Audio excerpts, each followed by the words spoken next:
This story is titled, My Family Stole the Business I Started, but Karma Hit Them Hard. Now they're asking for my help.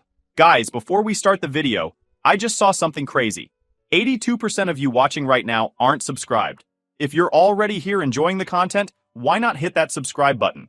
It's completely free, takes just a second, and it really helps the channel grow so I can keep bringing you more stories you love. Now let's start the video. OP starts by saying, Alright, so here's how this all started. My family has always been about business. But let's be clear, they've never owned anything. They've spent their lives working under someone else, clocking in, and thinking they're living the dream because they got a decent paycheck and a pat on the back at the company Christmas party. My dad? Corporate lifer. My uncle? Same boat, just a fancier job title. And my brother? He wasn't anything special either, just another cog in the machine. Me, though? I wasn't about to waste my life like that. I wanted something more.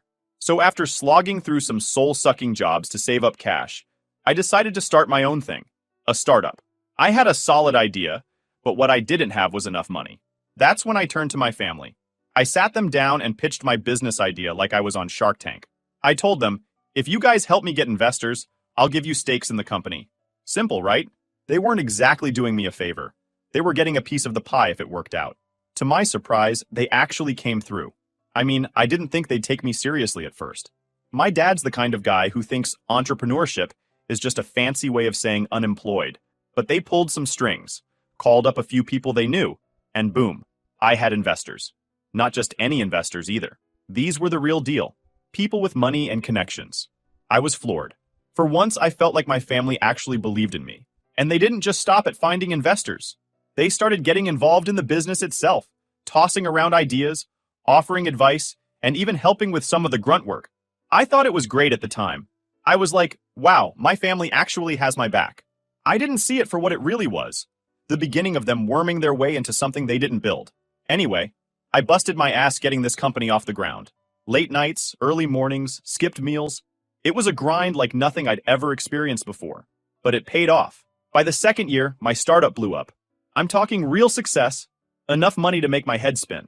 We were making deals left and right, and I finally felt like all my hard work was paying off. That's when my family started showing up more. At first, I didn't think much of it. My dad and uncle quit their jobs to work with me full-time, and my brother did the same. I thought it was awesome. I mean, who wouldn't want their family involved in something so personal and important? My dad would show up to meetings, pretending he was the big boss, even though he didn't understand half the stuff we were discussing.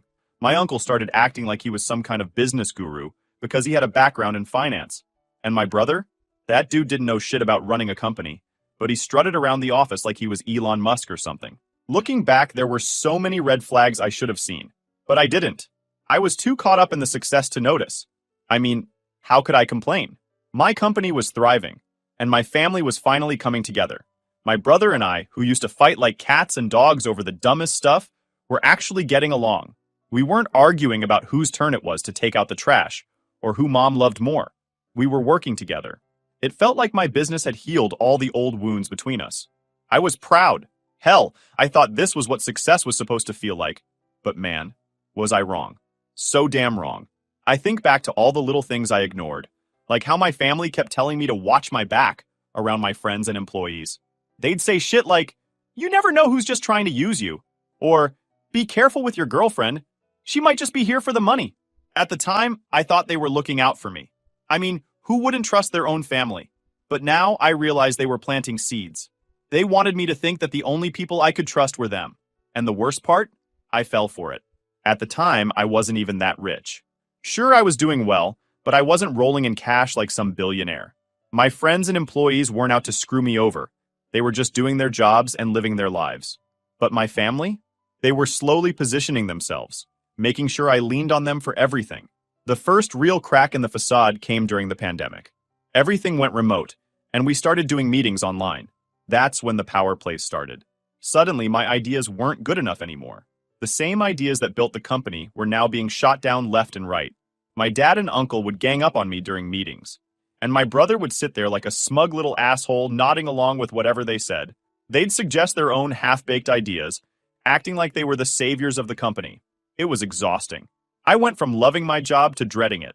The company I built, the place that gave me a sense of purpose, was turning into a source of anxiety and stress. And the worst part? I didn't know how to stop it. My family wasn't just employees. They were part owners now. They had stakes in the company, and they weren't afraid to use that power against me. At the time, I brushed it off, thinking, it's just a rough patch. We'll get through it. But deep down, I think I knew things were starting to go downhill. My family wasn't here to help me. They were here to take over, and I was too blind to see it. Looking back, I can't believe how stupid I was. The signs were all there, glaringly obvious, but I ignored every single one of them because I was too wrapped up in the idea of having my family by my side. I thought, this is great. We're a team now. Yeah, a team of backstabbing assholes waiting for the perfect moment to screw me over. It started small, like most betrayals do. During our online meetings, they'd interrupt me mid-sentence to offer their perspective. My dad would say stuff like, I don't think that's the right direction for the company, as if he had a clue what the right direction even was. My uncle, Mr. Finance Genius, would constantly throw out buzzwords he barely understood. And my brother? That smug little shit would just sit there, nodding along like their hype man, occasionally chiming in with, yeah, I agree with Dad. At first, I thought they were just being overly enthusiastic. I mean, they were new to this level of business, so I figured they were trying to find their footing. But the interruptions turned into challenges, and the challenges turned into outright dismissals. The ideas I brought to the table, the same ideas that had gotten the company off the ground, were suddenly outdated or not innovative enough. It wasn't just during meetings either. My brother started taking credit for stuff he had no hand in. We landed a big client, one I had been working on for months, and somehow he spun it like he was the one who made it happen. I let it slide because I didn't want to rock the boat. It's just a small thing, I told myself. It's not worth the fight. But those small things started piling up. Then there were the constant family meetings. They'd corner me after work or during lunch breaks to talk about how we should be running the company. My dad had this habit of saying, you need to start thinking about the big picture, as if I hadn't been the one with the big picture to begin with. My uncle kept bringing up these ridiculous cost-cutting measures that would have gutted the team. And my brother? He just parroted whatever they said, pretending he was this brilliant strategist when he couldn't strategize his way out of a paper bag. One time during one of these so-called meetings, my dad told me, you're too close to this. You need to let other people take the reins. I laughed it off at the time, thinking he was just being dramatic. But now I realize it wasn't just a suggestion, it was a warning. They weren't here to help me run the company. They were here to take it from me. The breaking point, though, came during the pandemic.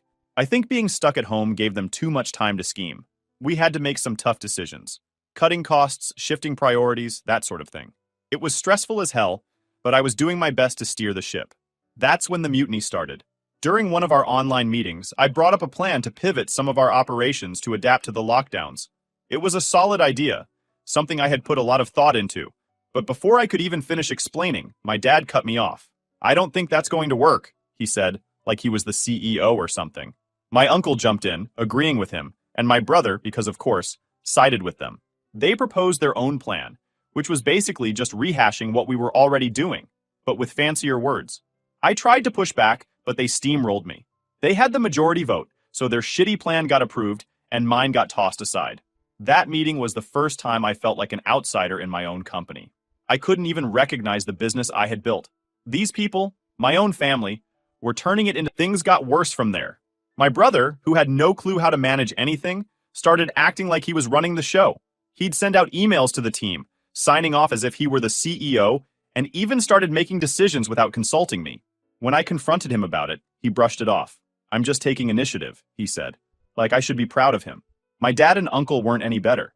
They started holding meetings without me, making decisions behind my back. When I found out, they acted like it was no big deal. We didn't want to bother you, my dad said, as if I wasn't the one who created this damn company in the first place. I tried to push back, but it was like talking to a brick wall. They had me outnumbered, and they knew it. Every time I brought up an issue, they'd gang up on me, making me feel like I was the problem. You're being too emotional, my uncle would say, like I wasn't allowed to care about the business I built from the ground up. And my brother? That little shit had the nerve to tell me, maybe you should take a step back and let us handle things for a while. The audacity of that guy still pisses me off when I think about it. By the time we hit the midpoint of the lockdowns, I was miserable. My anxiety was through the roof, and I was having panic attacks before meetings. The company I once loved felt like a prison, and my family were the wardens. I knew something had to give, but I wasn't ready to admit just how bad things had gotten. It wasn't until later that I realized what they were doing. They weren't just undermining me, they were setting the stage to push me out entirely. And like an idiot, I let them. The whole situation turned into something straight out of a bad drama series. Except it was my life. The writing was on the wall for a while, but I was too wrapped up in trying to fix things to see what was coming. It all started with a mid-year meeting. I came into the meeting prepared, thinking it would be a tough but straightforward discussion. I should have known better. Right out of the gate, my uncle, in all his smug glory, suggested that maybe I should be on the chopping block. At first, I thought it was a joke. I mean, who says that to the person who built the company from scratch? But nope, he was dead serious. He started talking about how my brother had stepped up during the pandemic and was now handling most of the responsibilities. According to him, it only made sense for my brother to officially take over my role. I was floored. My brother taking over my role? The same guy who thought profit margins were something you color-coded on a spreadsheet? The same guy who once confused gross revenue with net profit during a client presentation? You've got to be kidding me. Before I could even process what was happening, my dad chimed in. He had the audacity to suggest that I either step down voluntarily or accept a demotion, in my own company. He said it with this fake-ass tone like he was doing me a favor, like he was being the reasonable one in the room. We just think it's for the best, he said, as if I was some intern who had screwed up too many coffee orders. I looked around the virtual meeting, waiting for someone, anyone, to defend me. But no. My uncle nodded along like a bobblehead, and my brother, that little snake didn't even have the guts to make eye contact with the camera. He just stared at his desk, probably hoping I wouldn't call him out. I tried to argue, but they shut me down so fast it was like they'd rehearsed it. My dad started talking about how business is business, and how I needed to separate my emotions from the company's needs. My uncle backed him up, throwing in some bullshit about the greater good, and how my brother was the natural leader now. The whole thing was a setup, and I walked right into it. They voted me out, just like that. My own family voted me out of my company. I didn't even know what to say. I just sat there, staring at the screen, trying to figure out how the hell I'd let it get to this point. These were the people I trusted most in the world, and they stabbed me in the back without so much as a second thought. The rest of the meeting was a blur. They moved on like nothing had happened, talking about next steps and assigning responsibilities. My responsibilities to my brother. It was like I didn't exist anymore. I logged off without saying a word. What could I say? Anything I wanted to scream at them would have just made me look even worse. After the meeting, I sat in my office for hours, staring at the wall. I couldn't believe it. My family, my own flesh and blood, had just kicked me out of the company I built with my blood, sweat, and tears. I felt like an idiot for ever trusting them. All those late nights, all the sacrifices, all the times I went above and beyond to make sure the company succeeded. It didn't mean shit to them. They saw an opportunity to take over, and they took it. I spent the next few days in a daze, trying to figure out what to do. Part of me wanted to fight back, to lawyer up and sue their asses into oblivion. But the other part of me, the part that was tired, broken, and just plain done, wanted to walk away. The thought of going back to that toxic environment made my skin crawl. I knew I wouldn't survive another day in that hellhole. In the end, I chose to resign. Maybe it was the coward's way out, but I couldn't do it anymore. I couldn't keep pretending like everything was fine when it was tearing me apart inside. So I wrote up my resignation letter, sent it off, and that was that. I was officially out. Leaving the company was like ripping off a scab that hadn't fully healed. It stung like hell, but there was a strange sense of relief too. I was free from the backstabbing and manipulation, but I was also out on my own with nothing but my savings and a bruised ego. It wasn't exactly a movie moment where the hero walks off into the sunset with a triumphant grin. No, it was more like walking into a storm, clutching a broken umbrella, and hoping to make it out alive. The first few months after resigning were rough. I had to move out of my cushy apartment and into a much smaller place to cut costs. Selling my car was next, which felt like another punch to the gut. That car was one of the few luxuries I'd allowed myself after years of grinding. But it had to go. My pride wasn't going to pay the bills. Starting over wasn't just about finances, though. It was about finding a way to rebuild my confidence. I spent weeks spiraling, questioning everything. Was I even capable of building another business? Or was my family right? Was I just lucky the first time? I hated that their voices were still in my head, even after I'd cut them out of my life. Eventually, I got tired of feeling sorry for myself. One morning, I woke up, looked around my tiny apartment, and thought, this isn't it. This can't be where my story ends. That's when I decided to stop sulking and start working. I didn't know what the hell my next move was going to be, but I knew I had to make one. I started brainstorming ideas for a new business, something completely different from what I'd done before. I didn't want anything that reminded me of the old company or the people who ruined it for me. It had to be mine, something I could pour myself into without anyone else's fingerprints on it. The first few ideas were trash, half-baked concepts that wouldn't have made it past the planning phase. But eventually, I landed on something that felt right. I won't get into the specifics, but let's just say it was an industry I was passionate about and one I knew I could excel in. The problem? I didn't have the kind of cash I had when I started my first company. Back then, I had investors and family support. Now it was just me, my savings, and a few favors I could call in. It was terrifying, but at the same time, it was exhilarating. For the first time in years, I felt like I was in control of my own destiny. No one else was pulling the strings. It was just me. Building the new business was a grind, even harder than the first time. I was working 12 to 14-hour days, juggling a million tasks at once.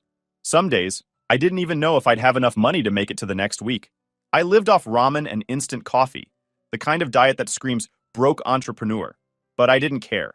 Every small step forward felt like a victory. The loneliness was the hardest part.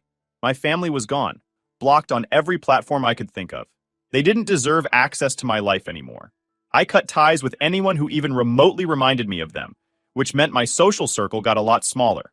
The only person who stuck around was my wife. She was my rock, the one person who believed in me even when I didn't believe in myself. If it weren't for her, I don't think I would have made it through those first few months.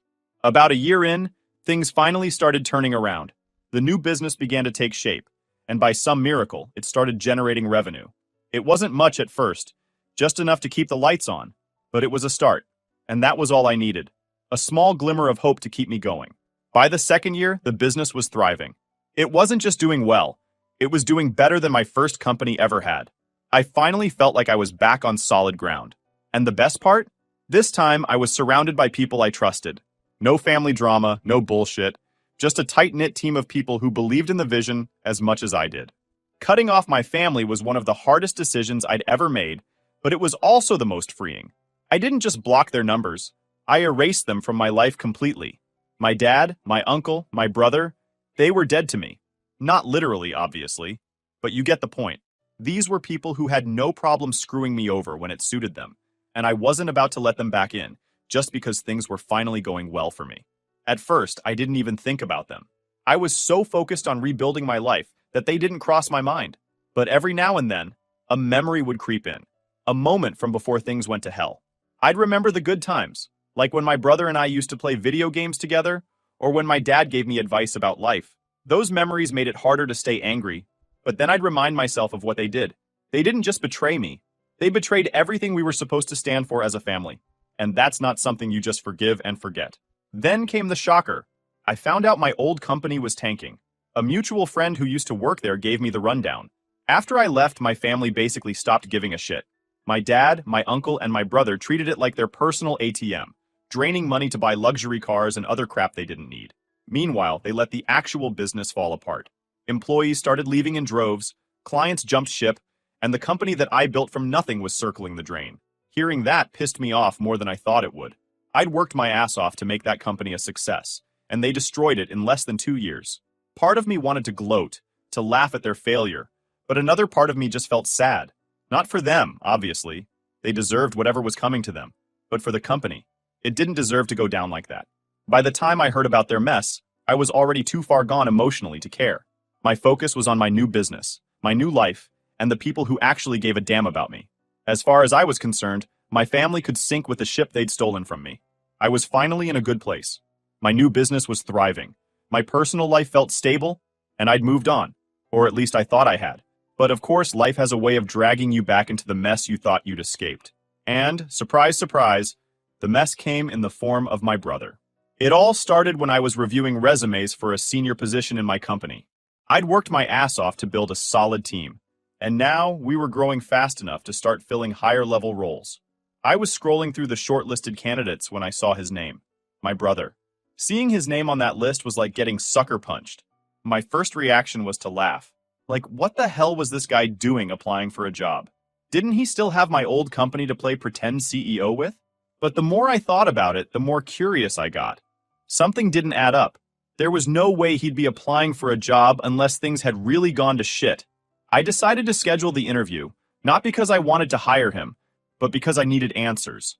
The day of the interview, he walked into my office looking like a ghost of his former self. He'd aged at least 10 years in the span of 2. His suit was wrinkled, his hair was a mess, and he had this defeated look on his face like life had beaten him into submission. For a second, just a second, I felt bad for him. But then I remembered everything he did to me, and any sympathy I had disappeared. He froze when he saw me sitting behind the desk. His jaw tightened, and I could see the panic in his eyes, but he tried to play it cool. "Michael," he said, forcing a smile. "I didn't know this was your company." "Small world," I said, keeping my tone neutral. "Let's get started, shall we?" The interview was awkward, painfully so. He stumbled over basic questions and gave vague, half-assed answers about his experience. It was obvious he wasn't qualified for the job, not even close. But I let him dig his own grave. I stayed professional, taking notes and nodding along, even though my brain was screaming, "Are you serious right now?" By the time we wrapped up, I'd made up my mind. There was no way in hell I was hiring him. As he stood to leave, I hit him with the same line he'd thrown at me during that fateful meeting years ago. "I think your contributions would be better suited to a lower-level role. You might want to consider applying for something more appropriate." The look on his face was priceless.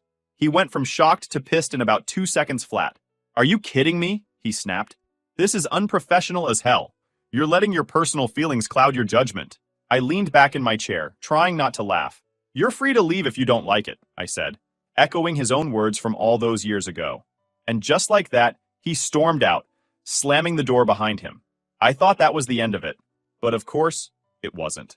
Within hours, my phone started blowing up.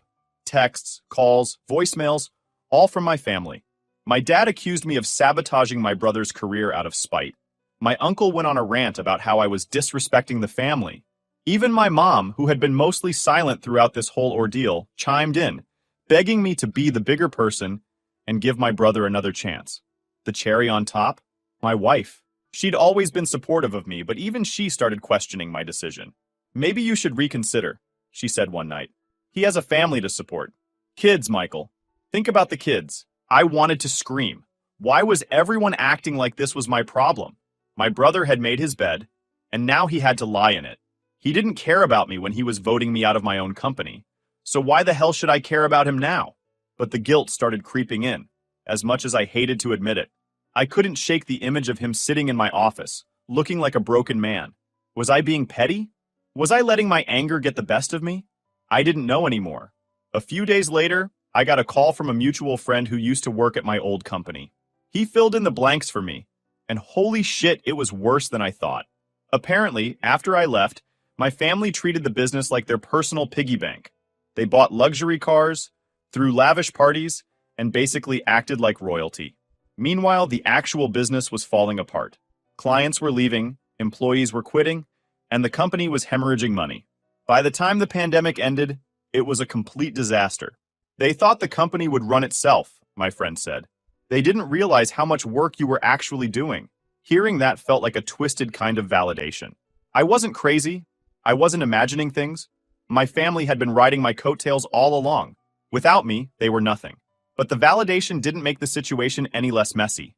Now I had a decision to make. Part of me wanted to swoop in and buy the company back. It was still salvageable, according to my friend, but only if it was under new management. And by new management, I mean anyone but my dad, uncle, or brother. I'd have to cut them out completely, which wouldn't be easy. They'd fight me every step of the way, but honestly, I was ready for it. The other part of me wanted to walk away. Let them burn. They made their bed, and now they could deal with the consequences. Why should I step in and save them from their own stupidity? In the end, I decided to meet with them. Not because I wanted to reconcile, but because I wanted closure. I needed to tell them, face to face, that they were out and I was taking back what was mine. No more games, no more manipulation. Just the cold, hard truth. When I walked into that meeting, they looked desperate. My dad tried to play it cool, but I could see the panic in his eyes. My uncle was fidgeting, and my brother wouldn't even look at me. They knew they were screwed. "I'll buy the company," I said, cutting straight to the point. "But under one condition. You're all out. No stakes, no positions, nothing. You walk away with the cash, and that's it." They argued, of course. My dad said it was unfair, My uncle claimed he deserved a role, and my brother, well, he just sat there sulking. But in the end, they caved. They needed the money more than they needed the pride. Walking out of that meeting felt damn good. For the first time in years, I felt like I'd won. I took back what was mine, and I did it on my terms. My family can keep their guilt trips and their sob stories. I'm done with them.